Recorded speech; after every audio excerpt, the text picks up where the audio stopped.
Tahimik ang umagang iyon sa tahanan ni Shanice.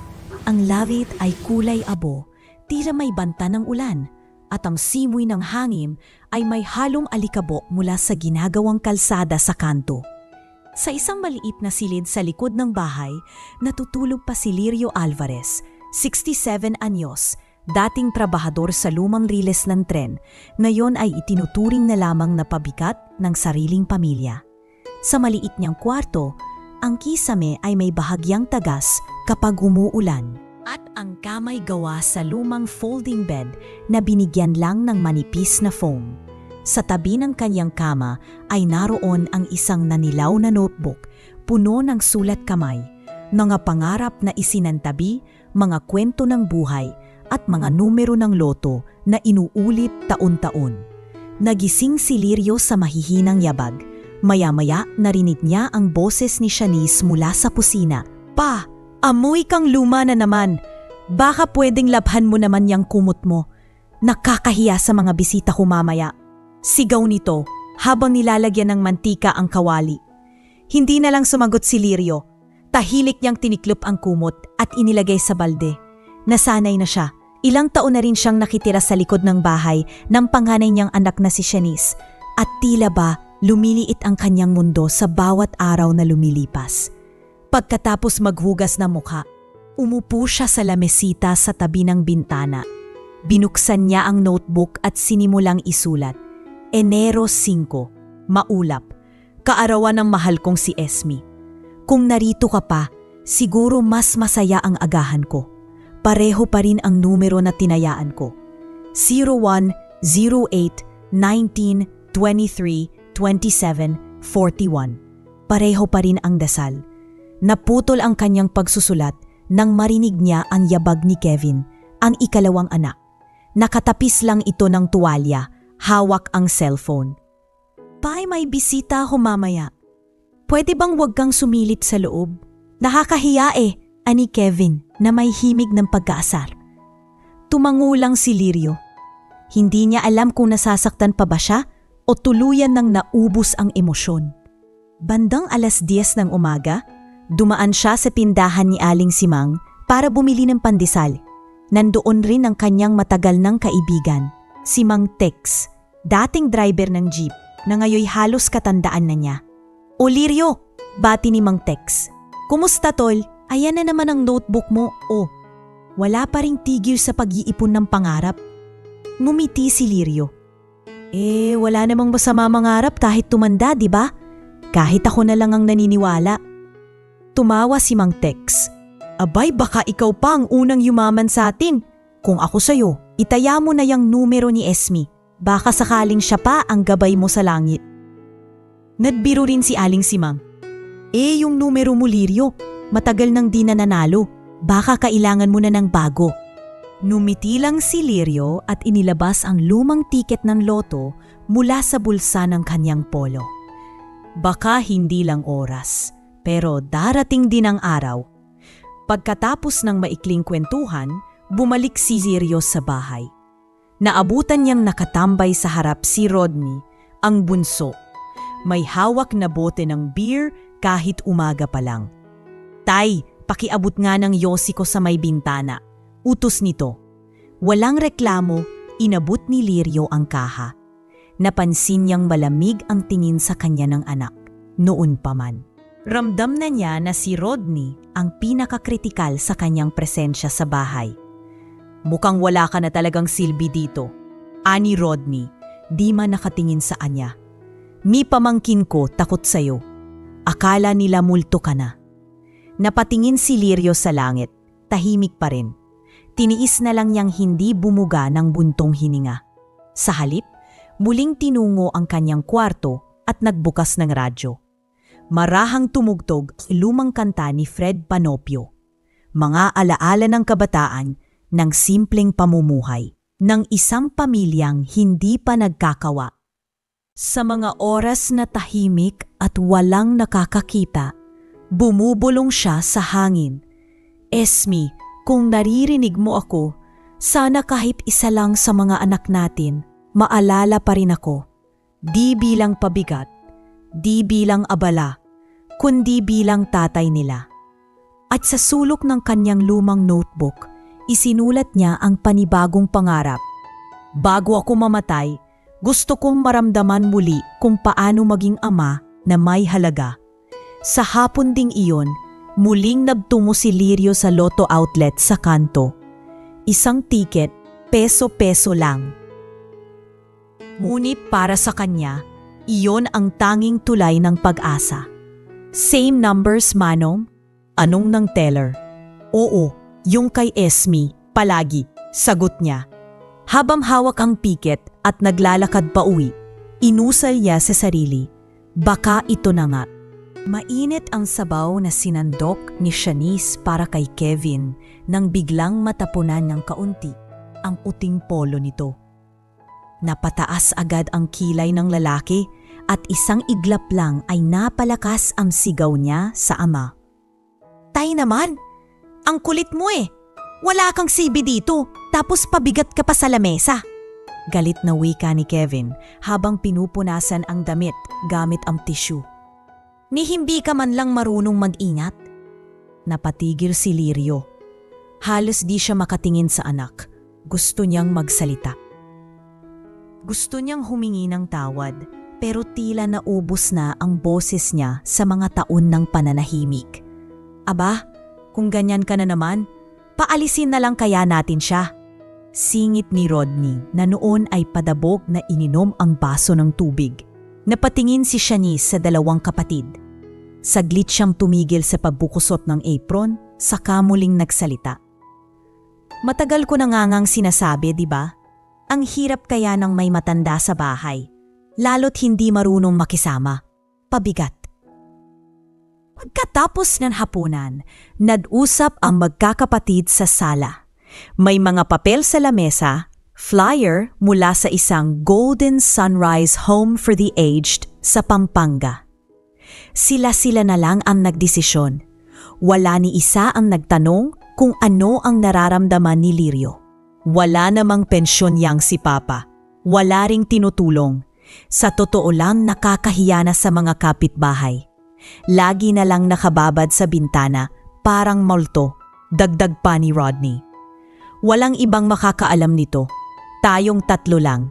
Bukas, ihahatid natin siya sa terminal. Ako na ang magpapasama sa isang caretaker, ani Kevin, habang pinirmahan ang dokumento para sa pagtanggap niyang pasilidad. Kinabukasan, walang nakasindi ng ilaw sa silid ni Lirio nang mag-umaga. Tahimik siyang nag-empake, isang lumang bag, notebook at ilan sa mga larawan ng kanyang yumaong asawa at ang mga anak nung maliliit pa sila. Sa sala, wala ring nagpakita sa kanya. Si Shanice ay abala sa pag-aayos ng buhok sa harap ng salamin. Si Kevin ay nakatungo sa cellphone at si Rodney ay natutulog pa. Ni isa sa kanila walang lumapit upang sabihing, mag-ingat ka. Tay, bilisan mo na. May trabaho pa kami, sabi ng caretaker na kasamang dumating. Tahimik lang si Lirio. Inilagay niya sa bulsa ang isang lukot na papel na akala ng marami ay resibo ng tindahan. Pero iyon ay ang tiket ng loto na tinayaan niya isang araw bago siya mapalayas. Bago siya lumabas ng bahay, sandali siyang tumigil sa may pintuan at tumingin sa loob. Tay, ano pang hinihintay mo? Singhal ng driver ng tricycle na susundo sa terminal. Sa terminal, walang yakapan, walang sulyap ng paglalambing. Inilagak si Lirio sa upuang kahoy, iniabot sa kanya ang bag. At pagkatapos ay umalis na ang sasakyan. Naiwan siyang nakatingin sa mga taong dumadaan, parang alon na di niya masabayan. Sa sumunod na araw, nakarating siya sa Pampanga, sa isang lumang boarding house malapit sa pasilidad. Hindi agad siya tinanggap ng Golden Sunrise dahil kulang ang dokumento at down daw ang system.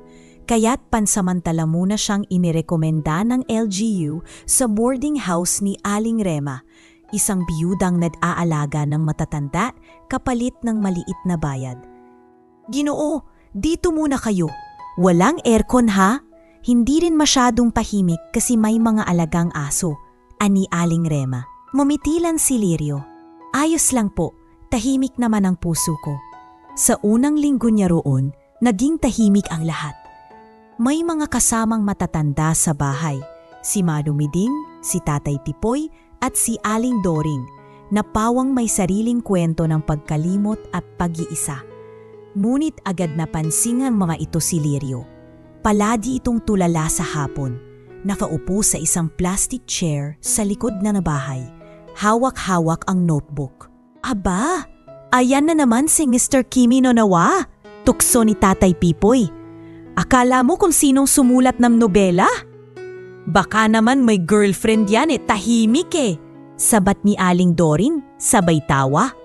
Ngunit si Lirio tahimik pa rin. Ang notebook niya ay puno ng mga sulat para kay Esme. Mga tanong na hindi na masasagot. Mga kwento na di na maririnig ng kanyang asawa. Minsang gabi ang nakaupo siya sa ilalim ng ilaw ng veranda. Binuklat niyang muli ang kanyang notebook at isiningit sa bitna ang lotto ticket.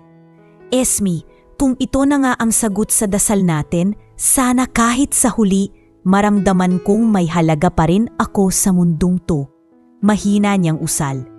At sa ilalim ng dilaw na ilaw ng bumbilya, habang pinagtatawanan ng ibang matatanda, tanging si Lirio lang ang may hawak ng tiket na magpapabago ng lahat. Isang lihim na hindi nila kailanman malalaman, hanggat hindi ito napapanahon. Maulan ang gabing iyon sa boarding house ni Aling Rema. Ang mga patak ng ulan ay sunod-sunod na bumamagsak sa yero. Tila musika sa katahimikan ng gabi. Sa loob ng sala, nanonood ng balita si Aling Rema sa kanilang lumang TV. Nakatupi ang mga tuwalya sa gilid ng sopa habang si Lirio ay nakaupo sa bangkong kahoy. May hawak na tinigang na tasa ng salabat. Breaking news po mga kababayan! Isang maswerteng mananaya ng 655 Grand Lotto ang tumama sa jackpot na 50 milyong piso. Ang winning combination 01, 08, 19, 23, 27, 41. Napamura si Manumiding. Abay, 50 milyon! Bili tayo bukas? Ngunit si Lirio napako sa pagkakaupo. Tila huminto ang oras sa paligid niya. Bumitaw ang tasa ng salabat sa kanyang kamay at tumilapon sa sahig. Napalingon si Aling Rema habang si Aling Doring ay napatayo sa gulat. Lirio, ayos ka lang ba? Tanong ni Aling Rema. Hindi sumagot si Lirio. Dahan-dahan niyang inilabas mula sa bulsa ng kanyang lumang pantalon ang isang lukot na papel, ang lotto ticket. Isa-isang tiningnan ang mga numerong nabanggit sa TV. At paulit-ulit niya itong ikinumpara sa mga numerong nakasulat sa ticket niya. 1, 8, 19, 23, 27, 41, bulong niya. Tumulo ang luha ni Lirio. Napayuko siya habang mahigpit na niyakap ang papel. Tila ba hawak niya ang huling alaala ng kanyang yumaong si Esme. Esme, nanalo tayo. Garalgal niyang sabi. Lolo Lirio, ayos ka lang ba? Usisa ni Tatay Tipoy, lumapit na rin. Ano yung hawak mo? Agad niyang itago ang tiket sa loob ng notebook. Mumiti si Lirio. Pilit, ngunit may kakaibang liwanag sa mukha. Wala to, Pipoy. Naalala ko lang si Esme. Kinabukasan, hindi na napansin ng marami ang tahimik na pag-alis ni Lirio. Maaga siyang umalis, dala ang kanyang lumang bag, notebook at isang plastic envelope kung saan nakalagay ang tiket. Sumakay siya ng bus patungong Maynila. Buong biyahe, mahigpit niyang yakap ang bag habang paulit-ulit na binubulong ang mga numero. Hindi siya makapaniwala, ngunit hindi rin siya natatakot. Parang sa wakas, may boses na nagsabing, oras mo na. Pagdating sa Quezon City, diretso siya sa Lotto main office. Nakapila siya kasama ng iba, ngunit hindi siya pinansin ng mga tao. Isang matandang mukhang pagod, suot ang lumang polo na may tagpi sa balikat. "Sir, pakipila na lang po ng maayos," utos ng guard. Tahimik siyang sumunod. Ngunit nang siya'y nasa harap na ng counter at inilabas ang tiket, napahinto ang babaeng teller. Kinuha ito, tiningnan sa makina at biglang nanigas. "Sir, sandali lang po ha." Agad tumawag ito sa loob niyang opisina. Ilang minuto pa, lumabas ang isang supervisor at tinanong siya, "Ayo po ba si Ginoong Lirio Alvarez?" "Opo," sagot ni Lirio. "Sumunod po kayo sa opisina. Kailangan po nating ayusin ang ilang dokumento para sa pag-claim ng inyong premyo." Sa loob ng opisina, hindi pa rin makapaniwala ang ilang empleyado. Ang matandang halos mukhang palaboy sa tingin nila. Siya pala ang nanalo ng 50 million pesos. Paglabas niya sa opisinang loto, hindi siya dumiretso sa mamahaling hotel. Sa halip, naglakad siya paakyat sa isang maliit na law office sa Sampaloc, ang opisina ni Attorney Belinda Morgia, anak ng dating niyang katrabaho sa Riles. "Lolo Lirio," salubong ni Attorney Belinda, isang 33 anyos na abogada, matalino at may respeto sa matatanda. "Belinda, ikaw na lang ang maaasahan ko. Gusto kong ayusin ang mga papeles. Ayokong mapunta sa mga anak ko ang pera. Hindi ko sila kinamumuhian, pero ayoko ring balikan nila ako dahil lang sa halagang to." Napansin ni Ate Belinda ang lungkot sa mga mata ni Lirio. "Wala po kayong dapat ipaliwanag. Tayo na po sa loob." Doon ay inayos nila ang lahat. Sa loob ng 3 araw, naipasa na ang pondo sa ilalim ng isang rehistradong non-profit foundation na tinawag ni Lirio na Esme's Garden Foundation. Ayon sa kanya, ang layunin nito ay tumulong sa mga ulilang bata at matatandang pinabayaan ng pamilya. "Hindi ko kailangan ng mansyon. Hindi ko kailangan ng kotse. Ang gusto ko lang, mapunta ito sa mga taong hindi pa sinasaktan," sabi ni Lirio habang pinirmahan ang huling dokumento. Pagkatapos ng lahat, nagpaalam siya kay Ate Belinda at tumulak patungong Bataan. Sa tabing dagat ng Morong, umupa siya ng simplong bahay. May isang kwarto, bintanang kahoy at duyan sa ilalim ng punong niyog. Araw-araw, gumigising siya ng alas 5. Magtitimpla ng kape, maglalakad sa baybayin, at uupo sa duyan habang hawak ang notebook. "Esme, natupad ko rin. Hindi man para sa atin, pero para sa iba. Salamat sa mga numero mo." At sa katahimikan ng umaga, habang sumasayaw ang mga alon sa dalampasigan, si Lirio ay muling naging bahagi ng mundong minsan siyang kinalimutan. Ngunit ngayon, pinili niyang yakapin muli. Hindi bilang milyonaryo, kundi bilang matandang muling nabigyan ng saysay ang kanyang mga huling taon. Lumipas ang 3 buwan mula nang tuluyang tumira si Lirio sa kanyang maliit na bahay sa Bataan. Sa mga araw na iyon, tahimik ang buhay.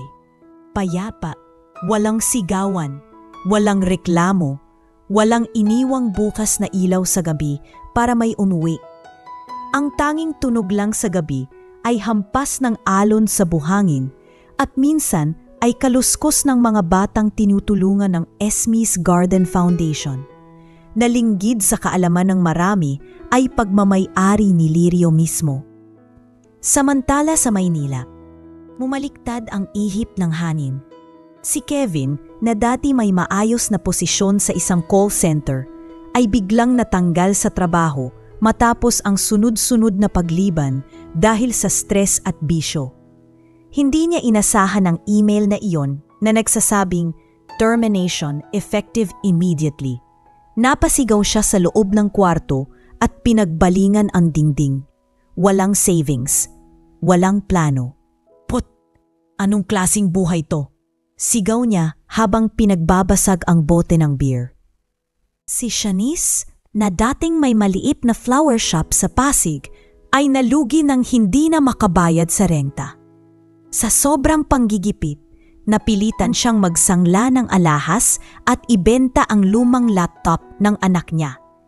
Hindi niya na rin kayang tustusan ang tuition nito. Sa araw ng pagputol ng kuryente, saka siya napaupo sa hagdan, tulalang nakatitig sa resibo. Hindi pwedeng ganito. Wala na tayong mapagkukunan, bulong niya habang pinipigil ang pag-iyak. Si Rodney, ang mangarya niya, na siyang daking may pinakamaraming yabang sa magkakapatid, ay nakabangga ng isang motorsiklo habang lasing. Ang masaklap, ang nasagasaan ay menor de edad at kasalukuyang nasa ICU. Sa presinto, nagmamakaawa siyang patawarin, ngunit matigas ang mga magulang ng biktima. Kung wala kang maibibigay na pantubos, hihintayin mo ang warrant, mariing sabi ng investigador. Nang makalabas si Rodney pansamantala matapos magpiyansa gamit ang huling natirang ipon, agad siyang nagtungo kina Shanice at Kevin. Sa loob ng bahay, tila isang meeting ulit ng tatlong dating walang inaalala sa mundo. Naalala niyo ba si Papa? Bungad ni Kevin. Napatingin si Shanice sa kanya, tahimik. Si Rodney naman ay hindi napigilan ang mapang-asing na ngiti. Ano ngayon? Wala rin naman siyang silbi noon. Kung may pensyon man siya, baka sapat na yon para sa atin kahit papano. Baka sakaling may naipon siya. Matanda na yon, baka may pensyon sa SSS o kung ano, dagdag ni Shanice. Nagkatinginan silang tatlo.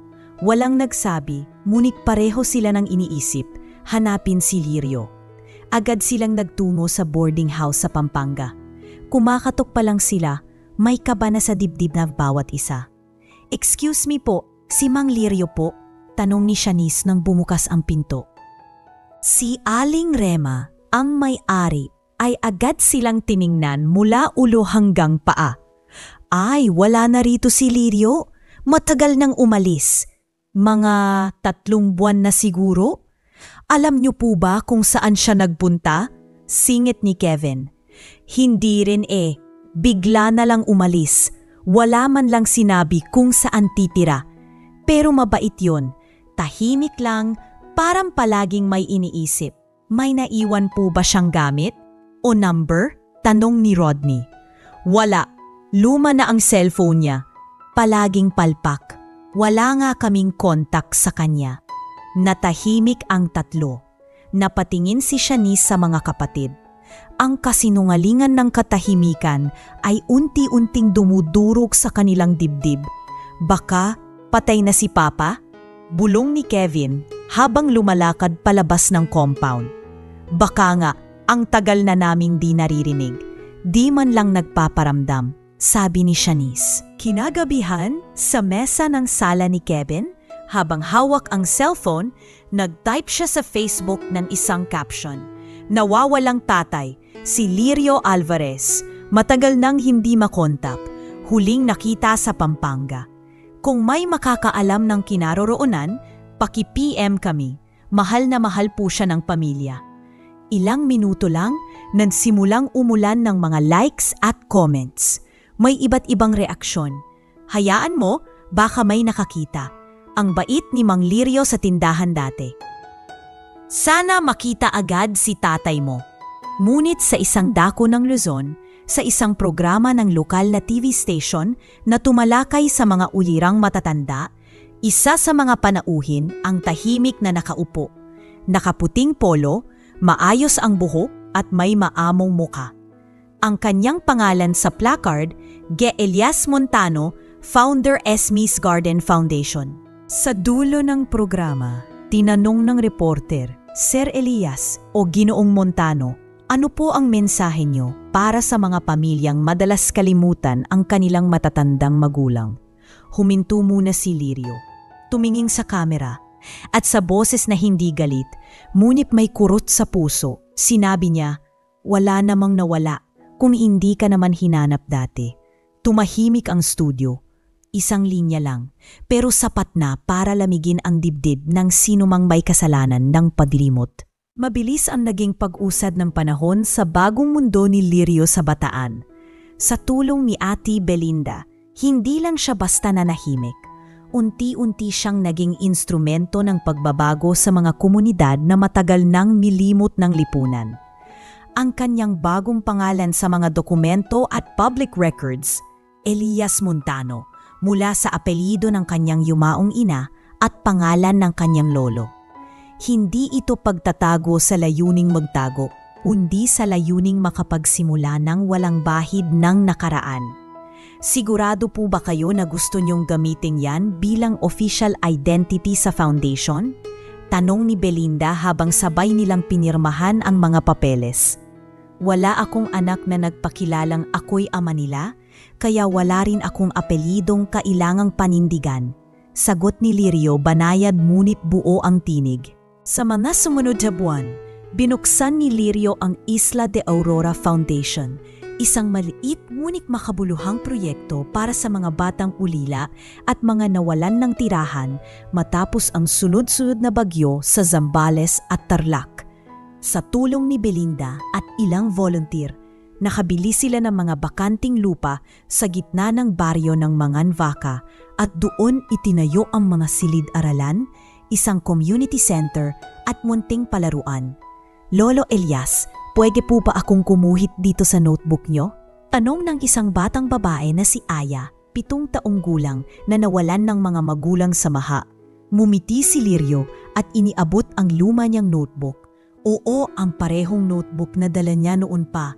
Ngayon ay may bagong pahina para sa mga batang nangangarap. Sige anak, gamitin mo. Basta ang isusulat mo dyan ay yung hindi mo pa nakakamit, pero gusto mong marating. Ganon ako dati, wika niya.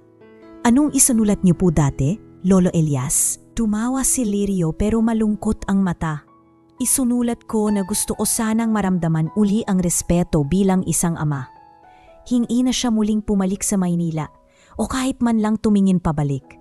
Sa bawat pagtulong na ginawa niya, sa bawat magsasakang pinahiram niya ng lupang sinaka, at bawat batang nabigyan ng libreng edukasyon, unti-unti niyang nararamdaman na ang kakulangan sa kanyang pagkatao ay hindi dapat punan ng pagiriganti, kundi ng pagmumulat. Isang araw sa Maynila, habang nakasandal si Shanice sa sofa, pagod at tulala, binuksan niya ang YouTube sa cellphone para lang aliwin ang sarili. Sa isang recommended video, nakita niya ang thumbnail ng isang matandang lalaki sa gitna ng mga batang masaya. May caption itong, "Kilalang milyonaryo, hindi ipinagmamalaki ang yaman, tinutulungan ang mga lubos na nangangailangan." Pinindot niya yun at ang screen ay nagpakita ng isang simpleng entablado sa gitna ng plaza. Sa gitna, may nakatayong matandang naka-white linen polo, puti ang buhok at may hawak na lumat na nilaw na notebook. Ang tunay na kayamanan ay hindi nasusukat sa bilang ng ari-arian, kundi sa dami ng pusong natulungan. Ani ng matanda sa mikropono. Napakunot ang noo ni Shanice. Parang pamilyar to. Napalingon si Kevin mula sa kabila ng kwarto. Ano yan? Video ng isang milyonaryong matanda raw. Teka lang. Itinapat niya sa mukha ni Kevin ang cellphone. Nang tumambad kay Kevin ang mukha ng matanda sa video, nanlaki ang kanyang mga mata. Pero hindi iyon ang unang bagay na tumimo sa kanya, kundi ang hawak ng matanda, ang luma, gasgas at kupas na notebook. Hindi niya mapigilang mapasigaw. Si Papa yan! Napapitlag si Shanice. Ha? Yan notebook na yan, Shanice. Yan yung notebook na hawak ni Papa noon pa. Hindi mo ba natatandaan? Laging nasa mesa niya yan. Yung sinulatan niya palagi bago matulog. Bumilis ang tibok ng puso ni Shanice. Napalunok siya. Pero imposible. Paano siya naging milyonaryo? Wala siyang kahit ano. Tahimik na bumukas ang pinto. Pumasok si Rodney. May dalang lata ng sardinas. Anong kaguluhan to? Si Papa, ani Kevin, sabay turo sa screen. Si Papa. Siya yung tinutulungan yung mga bata. Siya yung tinatawag nilang Elias Montano. Lumapit si Rodney. Pinanood ang video. Di makapagsalita. Bakit? Bakit hindi niya tayo hinanap? Tanong ni Shanice. Mahina ang boses. Siguro kasi, hindi rin natin siya hinanap noong panahon niya. Sagot ni Kevin, halos bulong. Tayo yung naunang lumimot. Napayuko silang tatlo. Isang katahimikan ang bumalot sa kanila. Hindi dahil sa hiya sa kung anong meron ang ama nila ngayon, kundi sa napakabigat na pagkakatanto kung anong uri ng tao ang pinili nilang itaboy. Hindi pera ang nawala sa kanila, hindi yaman, kundi pagkakataon. Pagkakataong makilala si Lirio bilang higit pa sa matandang tahimik at mabagal. Pagkakataong masaksihan ang pagbabagong kaya palang likhain ng puso ng isang ama na sinaktan, pero hindi sumuko sa kabutihan. Makalipas ang 3 araw mula nang mapanood ang viral video ni Elias Montano, hindi na mapakali ang magkakapatid. Sa bawat gabi, hindi nila maiwasang pag-usapan ang posibilidad na ang taong kanilang itinaboy ay siya ngayong pinupuri, niyayakap ng masa at tinuturing na bayani ng mga mahihirap. Paano kung si Papa talaga yun? Tanong ni Shanice habang nasa likod ng counter ng maliit na karinderyang pansamantalang pinagkakakitaan niya. Paano kung dahil hindi na natin siya maabot? Hindi pa huli, sagot ni Kevin. May binanggit sa caption ng video na mag-guest daw siya sa event ng foundation sa Nueva Ecija. Anniversary yata ng scholarship program nila. Tara, putol ni Rodney na noon ay tahimik lang habang nagkakape. Tara, puntahan natin. Kung si Papa ngayon, oras na siguro para humingi tayo ng tawad. Hindi na sila nag-aksaya ng panahon. Nang gabi ring yon, pinlano na nila ang biyahe. Nag-book ng van si Rodney gamit ang huling natirang credit line niya. Tumakbo pa si Shanice sa palengke para bumili ng bagong damit. Isang blouse na desente pero hindi mahalay. Si Kevin naman, dinala ang lumang litrato nila kasama si Lirio noong wala pa silang alitan. Dumating ang araw ng event.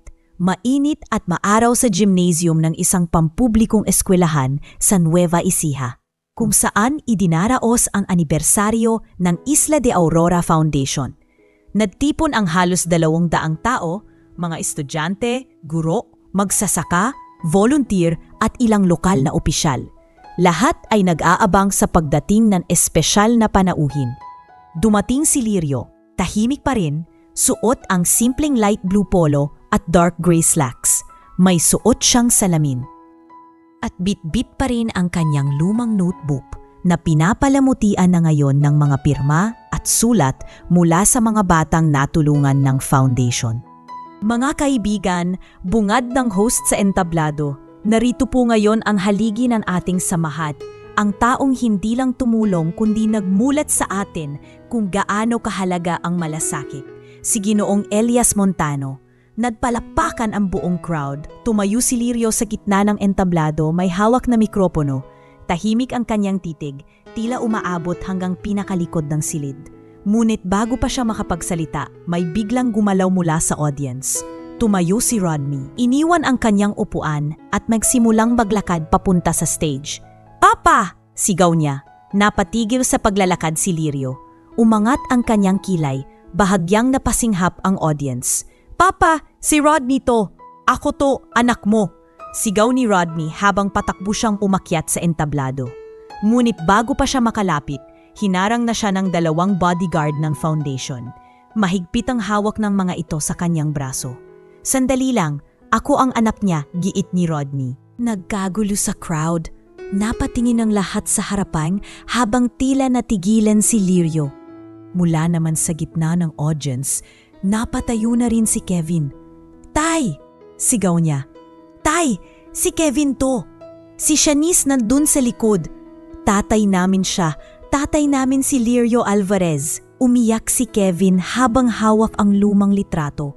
Itinaas ito para makita ni Lirio. "Tay, patawad po. Alam naming hindi sapat ang lahat ng salita. Pero sana kahit isang sulyap, kahit isang yakap." Tahimik si Lirio. Humakbang siya papalapit. Ang buong crowd ay nanahimik, parang eksena sa pelikula. Lahat ay naghihintay kung ano ang isasagot ng matanda. Tumapat siya kay Rodney na halos hindi na makatingin ng diretso sa hiya. At kay Kevin na tuluyan ng lumuhod sa harap ng entablado. Mahal ko kayo bilang mga anak, wika ni Lirio, dahan-dahan at buo ang tinig. Pero tanong ko, totoo bang ako nga ang tatay niyo? O dahil milyonaryo ako ngayon, kaya niyo lang ako naalala? Hindi agad nakasagot ang tatlo. Si Shanice na kanina pa pala nakaupo sa likod, napaluha na lang nang marinig ang tanong. Sa loob na ilang segundo, para silang mga batang muli. Hinubaran ng kayabangan, hinubaran ng galit at binayot ng kahihiyan.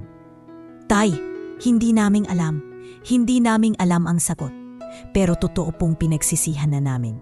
Lahat po ng ginawa namin, araw-araw naming pinagsisisihan. Kahit hindi niyo kami patawarin, ayos lang. Gusto lang po naming marinig na, buhay pa kayo, sambit ni Kevin habang nakaluhod. Iningnan sila ni Lirio. Sandaling katahimikan. Maraming nanunood ang umiiyak na. Ang mga estudyante ay lumakad siya pababa ng entablado. Dumaan sa gilid ng mga anak na ngayon ay hindi makapagsalita. Salamat sa pagpunta niyo, huling wika ni Lirio habang naglalakad papalayo. At sa likod ng kanyang katawan na palayo, naiwan ang mga anak na nakatayo sa harap ng entablado. Walang palakpak, walang yakap ng ama, kundi isang tanong na hindi siguro kailanman nila masasagot. Hindi kung sino si Lirio, kundi kung bakit huli na ang lahat. Habang abala ang buong pamilya sa pagkalat ng balita tungkol sa misteryosong matandang milyonaryo, may isang batang tahimik lang sa sulok ng mundo nila. Si Fritz, 12 taong gulang, anak ni Rodney. Mapagmasid, mas tahimik kaysa sa mga pinsan at palaging may dalang kwaderno. Wala sa kanya ang yabang ng ama o ang kabilisan ng dila ng mga tiyuhin at tiyahin. Likas ang pagiging mahimhin ni Fritz, pero sa likod ng kanyang mga mata, may lalim na hindi kayang lukutin ng murang edad. Lingid sa kaalaman ng lahat, matagal nang may lihim na ugnayan sina Fritz at Lirio. Isang araw ng Disyembre, sa ilalim ng ilaw ng parol sa labas ng bahay nila sa Tondo, sumulat si Fritz sa isang sulat na hindi niya alam kung saan ipapadala. Isang liham na puno ng pagtanong at pagnanais na makilala ang lolo niyang tila itinakwil ng lahat. Dear Lolong L, di ko po alam kung nasaan kayo, pero madalas po akong magtanong kung okay lang po ba kayo. Sabi ni Papang, wala na po kayong silbi. Pero sa totoo lang po, kahit di ko pa kayo masyadong nakilala, pakiramdam ko po, kayo ang dapat kong kausapin sa tuwing nalulungkot ako. Sa tulong ng isang matandang kartero sa kapitbahay, pinadalang niya ito sa address na nakalagay sa lumang sobre na minsang nakita niya sa drawer ng ama. Ang huling address ni Lirio sa boarding house sa Pampanga. Akala niya walang sasagot, pero makalipas ang halos isang buwan, may dumating na sulat na ang return name ay Lolong L. Mahal kong Fritz, hindi ko alam kung bakit mo ako sinulatan, pero salamat. Sa buong buhay ko, ikaw lang ang nagtangkang makipag-usap sa akin nang walang hiningi. Papayag po kayong magkaset. Gusto kong makilala ka. Doon nagsimula ang lahat. Sa mga sumunod na linggo, tuwing Sabado, palihim na nagpaalam si Fritz sa amang si Rodney na sasama sa project group nila. Ngunit ang totoo, sumasakay siya ng jeep patungong terminal at mula roon ay pumupunta sa Bataan, kung saan hinahatid siya ng caretaker ni Lirio sa bahay nito sa tabing dagat. Lolo, bati ni Fritz sa bawat pagdating, laging may hawak na tinapay at simpleng tsokolate na binili mula sa ipon niya sa school baon. Ngumiti si Lirio sa tuwing darating ang bata. Sa kanya, walang galit, walang tanong, tanging pag-usisa at respeto. Ano na ang aralin natin ngayon, Lolo? Tanong ni Fritz isang hapon habang nakaupo sila sa ilalim ng pulong niyog. Budgeting, sagot ni Lirio habang binubuksan ang notebook. Gaano kalaki ang baon mo kada araw? 20 po, sagot ng bata. Kung ilalaan mo ang piling peso sa ipon, piling pesos sa emergency at 10 pesos sa pagkain, magkano ang maiipon mo sa isang linggo kung may 5 araw kang pasok? 20 pesos po, mabilis na sagot ni Fritz. Magaling, tugon ni Lirio. Ngayon paano kung inilibre ka ng taklase mo ng isang araw? Mas malaki ang matitipid ko. Hindi lang yon, daddad ni Lirio. Ang matutunan mong hindi magwaldas sa oras na may sobra, yon ang susi ng tunay na yaman. Hindi lang sa pera nagturo si Lirio. Tinuruan niya rin si Fritz kung paano maging mapagpakumbaba. Pinakilala niya sa mga batang tinutulungan ng foundation. Isinama niya ito sa mga pamimigay ng relief goods. Doon nakita ni Fritz ang mundong hindi kailanman ipinakita ng kanyang sariling ama. Isang mundong may puso at may malasakit. Bakit di ka bumabalik sa kanila, Lolo? Minsan tanong ni Fritz habang sila'y namamahinga sa duyan. Hindi pa panahon, sagot ni Lirio. Baka kapag wala na akong hininga, sakalang nila maalala kung gaano ako kahalaga. Tahimik lang si Fritz noon. Ngunit sa murang puso niya, alam niyang mali. Alam niyang may puwang pa para sa pagbabago. Pero ayaw niyang pilitin ang takbo ng panahon. Kaya't nang tanungin siya ni Rodney kinagabihan kung saan siya galing, sagot lang niya ay, sa library po kami nag-group work. Hindi siya nagsinungaling. Nag-aral nga sila ng mas mahahalagang bagay kaysa sa libro. Sa murang edad, unti-unti nang humuhubog si Fritz sa landas na ibang-iba sa kanyang pamilya.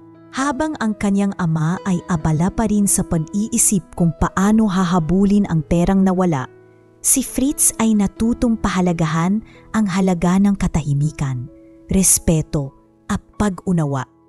At sa bawat pahina ng bagong notebook na bigay sa kanya ni Lirio, isinusulat niya ang mga natutunan sa kanyang real-life subject.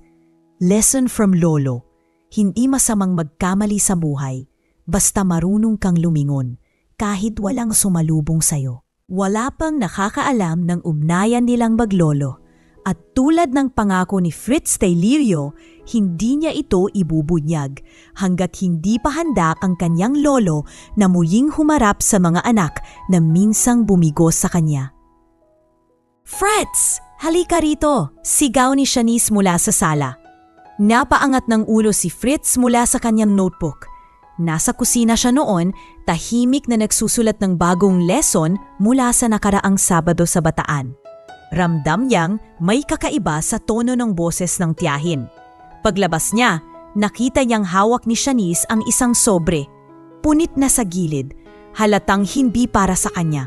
Ngunit alam na alam ni Fritz kung ano iyon. Ano to, ha? Bakit may sulat sa'yo si Lolong L? Sigaw ni Shanice, nanginginig sa galit. Tita, hindi ko po sinasadya. Matagal na po kaming nagkakausap ni Lolo. Mahinang sagot ni Fritz, nanginginig ang kamay. Hindi mo sinasadya? Palihim mong kinakausap ang tatay naming itinakwil na nga kami? Bakit? Anong karapatan mong makipag-ugnayan sa kanya? Singit ni Rodney, nakararating lang galing sa labas. Dahil po, siya lang po ang taong nakikinig sa akin ng buong buo. Halos bulong na ang boses ni Fritz. Hindi ko po sinasadya. Hindi ko po alam kung paano sasabihin sa inyo. Hayop! Ninuloko mo pa kami, singhal ni Shanice. Nagkukutsabahan kayo habang kami nagmamakaawa sa kanya sa entablado? Tama na, singit ni Kevin na naroroon pala sa gilid ng sala. Huwag mo siyang sigawan, Shanice. Bata yan. At kung totoo man na siya ang kinakausap ni Papa, baka naman dapat tayong makinig. Hindi na nakapagsalita si Shanice. Ngunit kinabukasan, sumama pa rin siya, kasama si Rodney, patungong Bataan. Walang pasabi. Dala lang nila ang intensyon na kumprontahin si Lirio at putulin ang anumang koneksyon kay Fritz. Pagkarating nila sa tapat ng bahay ni Lirio, pinigilan ni Rodney ang kanyang kapatid. Kalma lang tayo ha? Huwag nating gawin tong eskandalo. Wala aking balak pag-eskandalo. Matigas ang tono ni Shanice. Gusto ko lang marinig mula sa kanya kung bakit ang apo pa niya ang mas piniling lapitan. Binuksan ni Lirio ang pinto, tila walang gulat. Parang inasahan niya ang pagdating nila. "Pasok kayo," mahinang anyaya niya. Tahimik na pumasok ang dalawa. Sa loob ng bahay ay may ilang estudyanteng lumalabas ng kwarto. Mga batang ang ilan ay naka-school uniform at may hawak na libro. "Mga anak," sabi ni Lirio sa mga bata, "ito si Fritz at ito ang mga kamag-anak niya." Napatingin si Shanice sa paligid. Napansin niyang malinis at maaliwalas ang lugar. May mga upuan, isang estante ng mga libro, at isang board na may mga litrato ng mga bata. Si Fritz, wika ni Lirio, ang unang scholar ng foundation. Bago pa ako nakilala ng media, bago pa lumabas ang pangalan ko sa YouTube, siya na ang nagtangkang kumatok sa buhay ko. Napagkagat-labi si Shanice. "Talaga? At kami? Wala man lang kaming karapatang lumapit?" Tumingin si Lirio sa kanya. "Hindi ko kayo pinagtabuyan, Shanice. Pinili niyo akong iwan." "Kaya mong magtayo ng eskwelahan para sa iba?" giit ni Shanice. "Bakit hindi mo kami matulungan? Anak mo kami. Hindi ba't mas nararapat kaming unang makinabang?" Nakatitig lamang si Lirio. Tila ba may gustong sabihin, ngunit hindi pa dalos-dalos. At sa kanyang pinakamatatag na tinig, sinabi niya, dahil iba ang pagkakawang gawa sa pakikipagpalimos ng respeto. Umalingaw-ngaw ang katahimikan sa buong sala. Wala ni isa ang nakapagsalita. Ang mga bata tila nakaramdam ng tensyon. Dahan-dahang umatras papasok ng kwarto. "Hindi ko na kailangan ng kung anong paliwanag," dagdag pa ni Lirio. "Ang kailangan ko lang ay mararamdamang tao rin ako, na kahit matanda na, may saysay pa rin." Tumayo si Rodney. "Kung yun ang gusto mong panindigan, edi sige. Pero sana kapag hindi ka na nila kailangan, tandaan mong kami pa rin yung nauna mong pamilya." Hindi na sumagot si Lirio. Tumalikod ito at pumasok sa likod. Naiwan ang katahimikan sa loob ng bahay. Nang sila'y palabas na ng gate, isang staff ng foundation ang humabol, may dalang envelope. "Iniwan po ni Sir Elias, para po raw sa inyo." Pahimik na kinuha ni Shanice ang envelope. Sa loob, isang liham. "Shanice, Rodney, Kevin, hindi ko na siguro kayang ibalik ang panahon. At baka hindi ko rin kayang lunurin sa salapi ang sugat na iniwan natin sa isa't isa. Pero kahit anong galit o lungkot ang namuo sa pagitan natin, lagi kong dala sa puso ko ang pagiging ama nyo. Hindi ko kayo pinili para saktan, pero pinili kong manahimik para wag ko nang ulitin ang pagiging ama na paulit-ulit nyong sinuklian ng hiya. Kung kaya nyong tanggapin ang anak ni Rodney bilang tulay natin, sana payagan nyong simulan ang panibagong yugto sa kanya." Napatingin si Shanice kay Rodney. Sabay silang napabuntong hininga. Walang pera sa envelope, walang titulo, tseke o balita ng mana. Pero sa liham, may bigat ng ilang taong hindi nila narinig ang tinig ng ama. At ngayon, natanggap nilang hindi ito kailanman tuluyang nawala. Tahimik si Kevin habang muling binubuklat ang liham. Sa ilalim ng malamlam na ilaw ng kanilang sala, hindi niya napigilang mapatitig sa bawat letra. Tila bawat salita'y dumudurog sa natitira niyang kapal ng muka. "Para kay Fritz, kung sakaling matagpuan mo ito anak, ibig sabihin ay hindi na ako nagbalik sa kanila. Hindi dahil sa galit, kundi dahil sa takot na baka masaktan lang ako muli. Pero alam ko, darating ang panahon na mararamdaman nilang hindi lang ako isang ama, kundi isang tao ring marunong masaktan, magmahal at mangarap." Napapikit si Kevin. Sa unang pagkakataon, hindi siya nagalit, hindi siya umalma. Hindi niya tinanong kung bakit hindi sila ang sentro ng sulat. Tinanggap niyang iyon ang katotohanan. Ang totoo'y sila mismo ang naglayo sa sarili nila sa yakap ng pagiging anak. Sa mesa sa tabi niya, nakaupo si Shanice, tahimik ding binabasa ang kapirasong papel mula sa envelope. "Kevin," bulong niya, "bakit parang mas kilala siya ni Fritz kaysa sa ading lahat?" "Dahil hindi siya humusga. At dahil si Fritz lang ang marunong makinig, si Rodney naman tahimik lang sa sulok. Noon pa man, palaging siya ang pinakareserbado kapatid. Ngunit sa gabing iyon, tila may sumabog na di maipaliwanag na panibugho at pangungulila sa kanyang loob. Ano ngayon? Wika ni Rodney. Puro salita lang naman to. Wala man lang pera. Wala man lang pamana. Hindi natin kailangan ng pera, Rodney. Sagot ni Kevin. Mas mahina pero buo. Kailangan natin ng panibagong pagkatao. Kinabukasan, tuluyan ng naghiwa-hiwalay ang magkakapatid. Hindi ito dramatikong paglalakad palayo. Walang malalalim na yakapan o luhaang pamamaalam. Isa lang itong tahimik na desisyon mula sa tatlong pusong sabay-sabay nang huminto sa pagiging manhid. Si Rodney sa unang pagkakataon sa matagal na panahon bumalik sa simbahan. Hindi niya alam kung paano magsimula ng dasal pero nagpakumbaba siyang lumuhod at binulungan ang Diyos.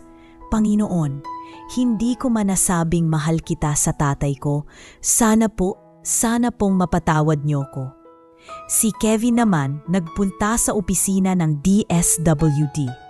Hindi siya nag-apply bilang social worker, kundi bilang laborer, tagalinis, tagabitbit ng mga relief goods, kahit anong trabaho lang na makakatulong. Sigurado ka dito, sir? Tanong ng HR na si Grace. Hindi po biro ang trabaho rito, ha? Oo, hindi ako naghahanap ng respeto. Naghahanap ako ng silbi, sagot niya. Si Shanice na dati iniikutan ng mundo sa mga buke at bayad sa flower shop ay luwapit sa isang lokal na feeding program. Wala siyang experience pero marunong siya magluto at marunong siyang makinig. Ate, tanong ng isang batang babae habang sabay silang naghihiwa ng gulay. Bakit ka volunteer lang? Ngumiti si Shanice, ngunit may kirot sa kanyang tinig. Kasi minsan, kailangan mong magpakababa para matutong tumingin pataas nang hindi ka lang nagbibilang ng pagkukulang ng iba. Habang abala ang bawat isa sa kanilang sariling munting pagtubos, si Fritz ay tahimik na nagmamasid. Sa loob ng 3 linggo, sinadya niyang huwag sumulat sa kanyang lolo. Pinagmasdan niya muna ang mga kilos ng kanyang ama, nina Tita Shanice at Tito Kevin. Gusto niyang siguraduhin na hindi ito panandalian lang, na ang piniling tahaking ng 3 ay hindi drama lang, kundi paghilom. Isang gabi, habang nasa kwarto, binuksan ni Fritz ang bagong notebook. Naisulat na niya dati roon ang mga aral ni Lolo El, pero ngayon, gusto niyang sulatan ng bagong mensahe. Isang tulay. Lolo, handa na po sila. Hindi po nila ako inutusan magsabi sa inyo. Pero nakita ko na po kung paano sila nagbago. Hindi na po sila naghahanap ng kayamanan. Hindi na rin po nila inuuna ang sarili nila. Siguro hindi pa po sila perpekto. Pero hindi po ba lahat tayo nagsimula sa pagkukulang? Sana po kahit hindi pa sila mapatawad, makilala niyo na sila sa bagong anyo. Gusto ko lang po kayong makita ulit, magkasama sa isang hapag. Hindi para sa masarap na pagkain, kundi para sa tahimik na pagtanggap. Isinara niya ang notebook, ibinalot ito sa lumang sobre na bigay ni Lirio, at muling ipinadala sa parehong address sa Bataan. Sa bawat hakbang ng 3 magkakapatid, hindi nila alam na ang batang si Fritz ang naging daan para sa isa pang pagkakataon. Isang pagkakataong wala ng inaasahang kapalit kundi kapatawaran. Hindi para mapansin ang ama nila, kundi para mailigtas ang sarili nila mula sa bigat ng konsensya. At sa gabing iyon, habang nakaupo si Lirio sa harap ng kanyang munting lamesa sa tabing dagat, natanggap niya ang sulat. Binuksan niya ito, binasa, ngumiti. Ngunit hindi siya agad sumagot. Hinayaan niyang ang hangin ang unang tumugon, habang ang kanyang mga mata ay nakatingin sa malayo. Hindi sa alon, kundi sa dulo ng kung anong pwedeng tawaging pag-asa. Mainit ang simoy ng hangin sa lumang gymnasium sa bayan ng San Marcelino. Sa araw na iyon, Ginaganap ang ika-4 na taon ng Isla de Aurora Foundation at sa kauna-unahang pagkakataon, magkakaroon ng sariling graduation ceremony ang mga unang batch ng pana-scholars na sinusuportahan ng programa. May mga batang nakaputing polo at paldang asul. May hawak na artificial sunflower sa kanilang mga kamay, habang ang ilan ay nakaupo na sa harap. Masinsinang nakikinig sa programang isinasagawa. Nasa tabi ng entablado ang ilang volunteers na abalang nag-aayos ng certificates, giveaways at bottled water para sa mga bisita. Hindi nagtagal, tinawag na ang pangunahing panauhing tagapagsalita, ang ama ng foundation, si G. Elias Montano, na walang iba kundi si Lirio Alvarez. Mga anak ng pag-asa, bungad ni Lirio habang nakatayo sa harap ng mikropono, suot ang kanyang simpleng linen polo at itim na slacks. Sa bawat pahina ng ating buhay, may mga salitang minsan ay hindi natin naintindihan noong una. Pero kapag binasa natin ito muli, doon natin malalaman kung bakit may mga panahong tayo'y iniwang walang kasagutan. Huminto siya saglit. Umalingaw-ngaw sa buong gym ang katahimikan kasabay ng malumanay niyang tinig. Natutunan ko na ang pinakamalalim na sugat ay hindi palaging mula sa galit ng iba, kundi mula sa katahimikan ng mga taong dapat sanay kasama mo habang ika'y lumalaban. Habang patuloy siya sa talumpati, napansin ng ilang volunteer sa gilid ng entablado ang 3 taong papalapit. Walang kamera, walang kasamang reporter, walang cellphone na nakaharap. Pila mga ordinaryong tagapanood lang na sumisingit sa crowd. Si Rodney nakasuot ng simpleng polo shirt, may kasamang hawak na maliit na medalya sa bulsa. Hindi para sa sarili, kundi para sa anak niyang si Fritz. Si Shanice may bitbit na container ng candy na siya mismo ang nabluto para sa mga bata. At si Kevin, bitbit ang lumang larawan nila noong bata pa siya na nakasabit sa pader ng dating bahay. Tahimik silang 3. Nang nakalapit na sa gilid ng entablado, sabay-sabay silang tumayo at nagkamay sa dibdib. Walang salita, walang hiling, isang tahimik na respeto lamang. Napatingin si Lirio sa kanan, napansin niya ang kanilang kilos. Tumigil siya sa pagsasalita. Matagal niyang tinitigan ang bawat isa sa kanila na para bang sinusukat kung ito ba'y panaginip o pag-amin. Ngunit hindi siya lumapit, hindi siya nagsalita. Wala ring luha, ngunit sa isang iglap, tumango siya. Isang tango na walang bahid ng galit, walang hinihinging paliwanag. Tango ng tahimik na pagtanggap. Sa gilid ng entablado, lumapit si Fritz. Dahan-dahang tumakbo paakyat at lumapit sa kanyang lolo. Wala siyang sinabi. Hindi niya kailangang magsalita. Sa halip, niyakap niya si Lirio. Mahigpit, mahaba, puno ng salamat at pagmamahal. Mula sa audience, may ilang umiiyak. May namagurot magulang na napayuko sa bigat ng eksena. Hindi ito dramatikong eksena gaya ng pelikula. Ito ay realidad na kahit tagal pinagkait sa puso ng isa't isa. Sa likod ng entablado, matapos ang programang iyon, naupo si Lirio sa isang lumang upuang kahoy habang hinihintay ang pagkain. Umupo sa tabi niya si Fritz, mumiti at ibinulong. "Lolo, handa na po ako." Tumingin si Lirio sa kanya, may marahang kindat. "Sigurado ka, ha?" Tumango si Fritz, buo ang loob. "Basta po itutuloy ko lahat ng nasimulan niyo. Hindi para sa pangalan natin, kundi para sa mga batang tulad ko dati." Hinaplos ni Lirio ang buhok niya. "Kung ganon, sa'yo ko ipapamana ang mga pahina ng buhay ko. Hindi para basahin lang, kundi para ituloy ang kwento." Kinabukasan, tahimik ang dagat sa Bataan. Maaga pa lang ay bumangon si Lirio, gaya ng dati. Naupo siya sa paborito niyang upuang kahoy na may tanawing karagapan. Hawak niya ang lumang notebook at sa kabilang kamay, isang litrato.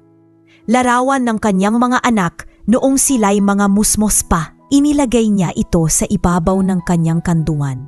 Pinikit niya ang mga mata, marahang huminga, habang ang alon ay marahang humahampas sa baybayin. Tila pinatutugtog ang isang himig na para lang sa kanya. Makalipas ang 1 oras, dumaan si Fritz. "Lolo?" tawag niya habang lumalapit, dala ang mainit na tsaa. Ngunit hindi na siya sinagot. Naupo siya sa tabi. Marahan niyang tinapik ang balikat. "Lolo?" Walang tugon. Dahan-dahang lumapit ang isang volunteer at tiningnan si Lirio. Sablit na katahimikan. Maya-maya, tinakpan niya ang kanyang bibig at tumango kay Fritz, na ngayon ay nakatingin sa lolo niyang tilang mahimbing na natutulog. "Lolo?" bulong ni Fritz. Napayuko siya. Hindi siya umiyak. Sa halip, inabot niya ang notebook na hawak ni Lirio, hinalikan ito at inipit sa pagitan ng kanyang mga palad. Sa huling pahina ng notebook, may nakasulat. "Kapag natapos na ang pahina, ipagpatuloy mo sa likod." Dahil ang kwento ng pagmamahal, hindi kailanman nagtatapos. At sa umagang iyon, habang binabalot ng araw ang buong dalampasigan, isang matandang ama ang tuluyang nagpahinga. Hindi bilang milyonaryo, kundi bilang taong sa wakas nahanap ang tunay na kahulugan ng tahanan, kahit sa huling kabanata ng kanyang buhay. Kung umabot ka hanggang dulo ng kwentong ito, salamat sa paglalaan mo ng oras at damdamin. Ang istorya ni Lirio ay paalala na hindi lahat ng yaman ay makikita sa pera at hindi lahat ng sugad ay kayang hilumin ng oras. Minsan, kailangan ng lakas ng loob para humingi ng tawad at higit sa lahat, tumanggap ng katahimikang bilang sagot. Kung ikaw ay naantig, i-comment mo sa ibaba ang salitang tatay. Bilang paggunita sa lahat ng magulang na tahimik na nagsakripisyo para sa mga anak na minsang nakalimot. At kung gusto min patuloy na makabasa ng mga kwentong kapupulutan ng aral at damdamin, huwag kalimutang mag-subscribe sa channel. Ang bawat kwento rito ay alay sa iyong puso, alaala at pagkatao. Maraming salamat!